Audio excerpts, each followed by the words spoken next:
মদিনার আকাশে তখনও হালকা অন্ধকার। মসজিদে নববীর মিনারে ধ্বনিত হচ্ছে ফজরের সুমধুর আজান। আজ যে ঈদুল ফিতরের সকাল। হজরত আনাস রাদিয়াল্লাহু তাআলা আনহু মনে মনে বললেন, চলুন দেখে আসি আমাদের রাসূল সাল্লাল্লাহু আলাইহি ওয়াসাল্লাম আজ কি করছেন। তিনি ধীরে ধীরে নবীজির ঘরের দিকে এগিয়ে গেলেন। ঘরের দরজা তখন হালকা খোলা। সেখানে দেখা গেল রাসূলুল্লাহ সাল্লাল্লাহু আলাইহি ওয়াসাল্লাম ওযু শেষ করেছেন। তারপর তিনি সুন্দরভাবে গোসল করলেন। আনাস রাদিয়াল্লাহু তাআলা আনহু হাসি মুখে বললেন, ইয়া রাসূলুল্লাহ, আজ তো ঈদের দিন, আপনি কি কাপড় পরবেন?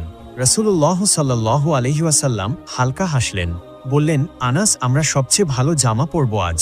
আল্লাহ পছন্দ করেন তার বান্দারা যখন তার দেওয়া নিয়ামত প্রকাশ করে। তিনি আলমারি খুলে তার পরিষ্কার সাদা কাপড় বের করলেন। দামি না হলেও কাপড়গুলো ছিল খুবই পরিপাটি। মাথায় পাগড়ি বাঁধলেন। এরপর আনাস রাদিয়াল্লাহু তাআলা আনহু দেখলেন নবীজি এক বোতল সুগন্ধি আতর হাতে নিয়েছেন। তারপর তিনি খেজুর খেতে বসলেন। আনাস রাদিয়াল্লাহু তাআলা আনহু খেয়াল করলেন তিনি 3টি খেজুর খেলেন। আনাস রাদিয়াল্লাহু তাআলা আনহু বললেন, আপনি 3টি খেজুর খেলেন কেন ইয়া রাসূলুল্লাহ? নবীজি বললেন, হ্যাঁ আনাস, ঈদুল ফিতরের দিনে ঈদগাহে যাওয়ার আগে কিছু খাওয়া ভালো, আর আমি বিজোড় সংখ্যা পছন্দ করি। এরপর রাসূলুল্লাহ সাল্লাল্লাহু আলাইহি ওয়াসাল্লাম তার সাহাবীদের নিয়ে রওনা হলেন ঈদগাহের দিকে।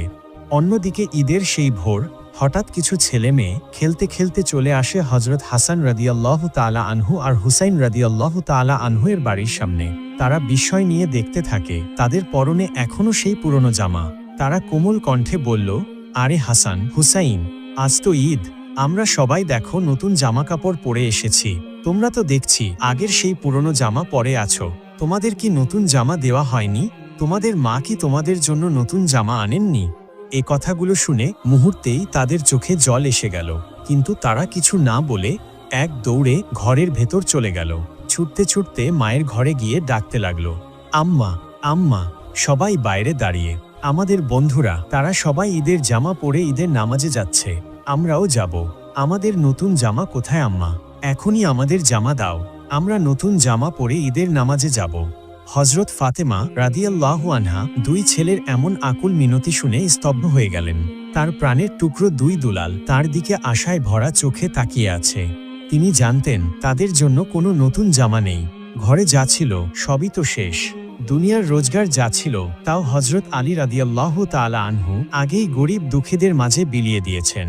অতঃপর তিনি নিজেকে সামলে নিয়ে কোমল কণ্ঠে বললেন, আমার সোনামণিরা, তোমরা তো এখনো গোসল করনি। আগে তোমরা দুজনে ভালো করে গোসল করে এসো। তোমাদের নতুন জামা তো দর্জির দোকানে রয়েছে, সে তৈরির কাজ শেষ করলেই আমি তোমাদেরকে পরিয়ে দিব।